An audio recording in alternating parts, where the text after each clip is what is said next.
Okay, so this is Course 2, Lesson 31, Reading and Writing Decimals and Fractions. So what we're going to work with are decimals and fractions that are the same but are written as fractions and as decimals. So when we see the words write 7/10 as a fraction, we see that we know that 7 is going to go on top and 10 is going to go on the bottom. And we know that that means 7/10.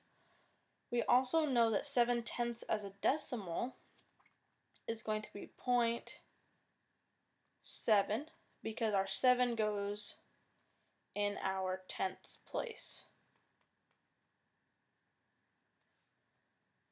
So that's just kind of something that we remember from last time.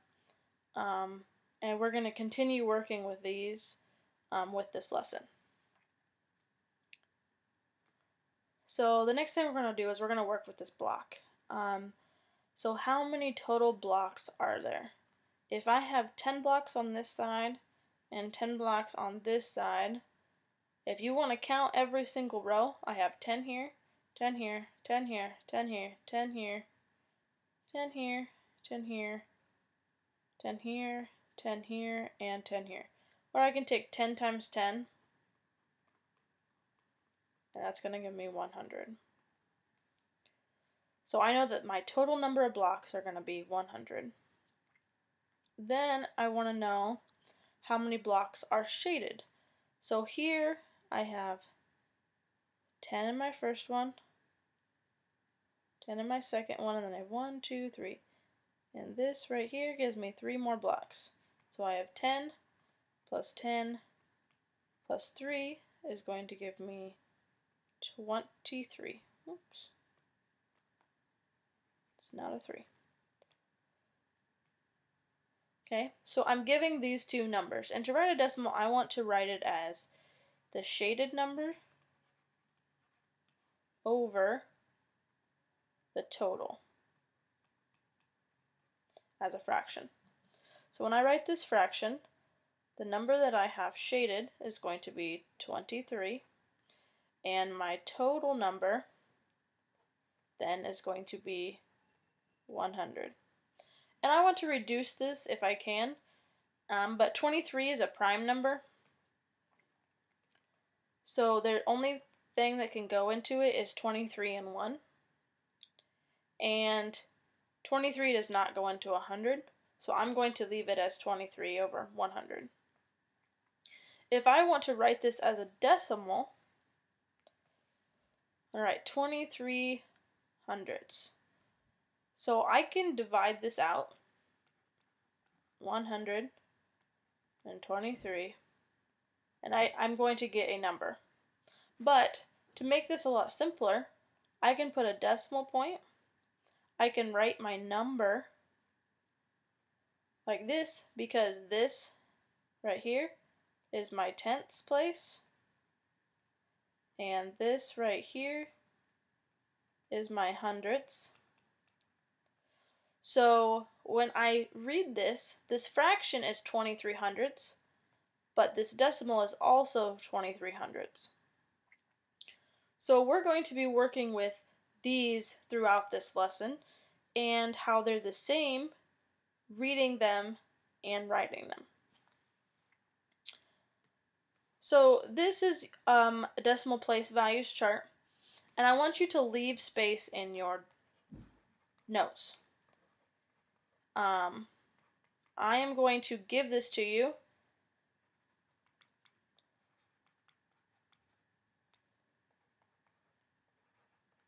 That way you don't have to take the time to put that into your notes. So I will give this, but I'm going to talk about it right now. So where we have our decimal point,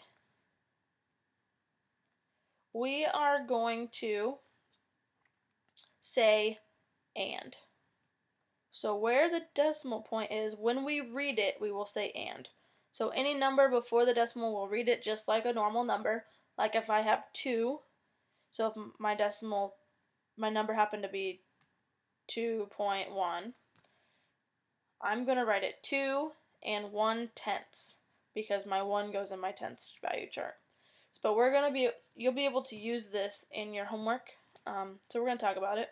So as from the decimal point, if you go to the left, those are always going to be the same as what we normally see. So we have ones, tens, hundreds, thousands, 10,000s, 100,000s, and millions, and keep going if that number is that big.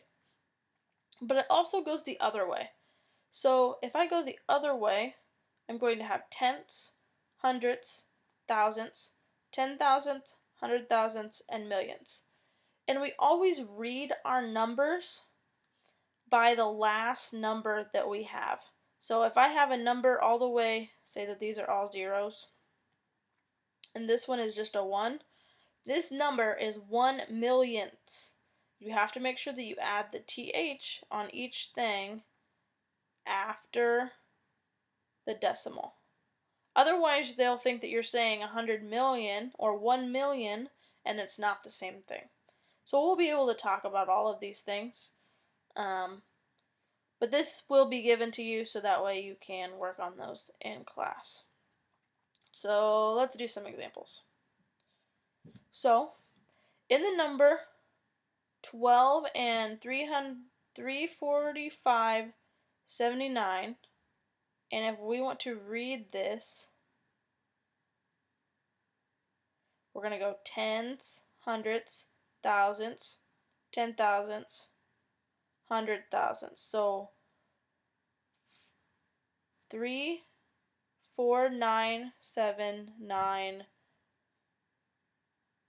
100,000s. So which is in the thousandths place? So which digit? So we're going to go, this one is our ones. I'm sorry, that's not right. This one is going to be our tenths. The first digit after the decimal point is always going to be tenths. So tenths, hundreds, thousandths. So if we read this, my 5 is going to be in my thousandths place. So we can be able to tell that by looking at our chart. So if I put in those numbers in my chart, I'll be able to see which number those are. Or I can remember ones, tens, hundreds, and this is tenths, hundreds, thousands. So my 5 is going to be in my thousandths place. We're going to look at our next example. Name the place occupied of the 7 and 4 and 634.71. So I have tenths, hundreds, thousands, 10,000s, 100,000s, 71 100,000s. So which is the 7 occupied? So I'm going to count them.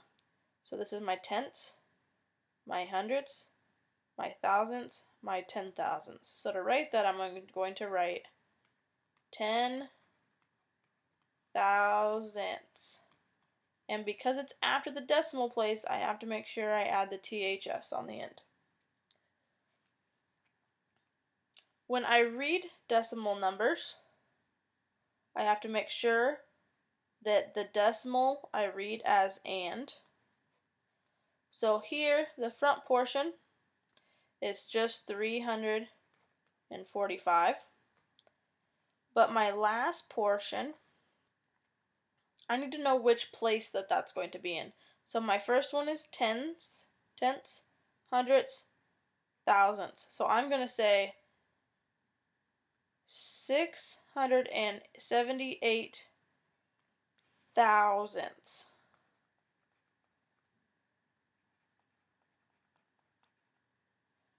Well, that ran off my page. I don't want that.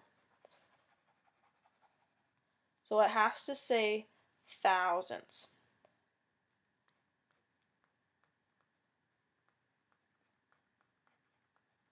So when we read this number, we're going to say our whole number first. So 345 and 678 thousandths. So we always read our decimal number as our whole number first, and we have to know which place value we're reading to read all of the numbers correctly. Make sure in class, if you have questions on how to read these differently, that you ask. And if you have any questions at any time, please make sure you're asking them. So our next example, we're going to use digits to write these decimal numbers. So here in my first one, I'm going to write 75 thousandths. So when I make my chart, I'm going to go make my decimal point. I'm going to go tens, tenths, hundredths, thousandths, 10,000ths. That way I know that I have all of those. So 75 thousandths, so I know this one is my thousandths, and my last place has to go there. So I'm going to put my 5 here, my 7 before it, and I have to fill those with zeros. Anything before that, I'm going to fill with a 0. So that's how I'm going to write this decimal number. 75 thousandths. So my thousandths was right here. Tenths, hundredths, thousandths. So my last number has to go in that position. So that's why I put my 5 there, and my 7 goes before that, and I have to fill anything before that with a 0. So let's look at our second one. We have 111 hundredths. So I'm going to have 111 hundredths.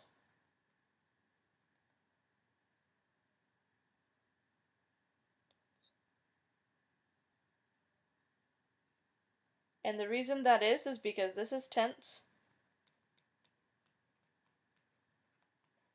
and this is my hundredths.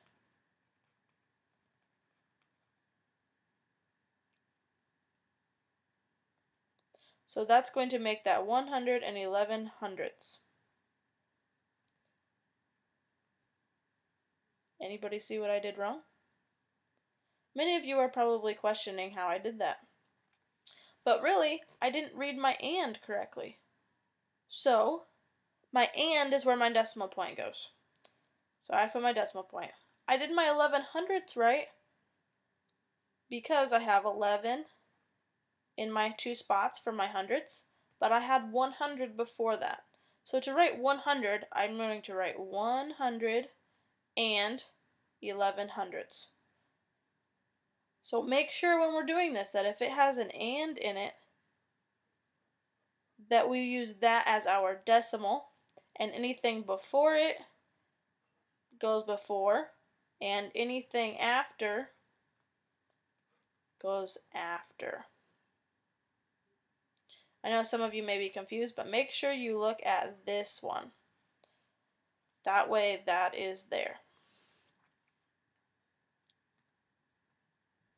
And that is it for lesson 31. Make sure if you have questions that you come in and ask those.